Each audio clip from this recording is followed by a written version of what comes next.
మంచి వారి స్వభావం వారికి సంతోషాన్ని ఇస్తుంది.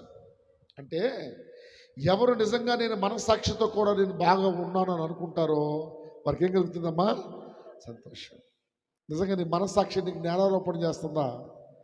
నీ మనస్సాక్షి నువ్వు బాగా ఉన్నావని ఒప్పుకోగలుగుతుందా? నీ భక్తి జీవితం కరెక్టే అని చెప్పగలుగుతుందా? అది చెప్పినప్పుడు అంటే నువ్వు నిజంగా సంతోషంగా ఉంటావు. హల్లెలూయా. నువ్వు నిజంగా సంతోషంగా ఉంటావు, నువ్వు నిజంగా ఆనందంగా ఉంటావు. ఎప్పుడు? నీ మనస్సాక్షి నీ మీద నేరారోపణ చేయకుండా ఉన్నప్పుడు, నీ మనస్సాక్షి నీ మీద చెడు మాట్లాడినప్పుడు.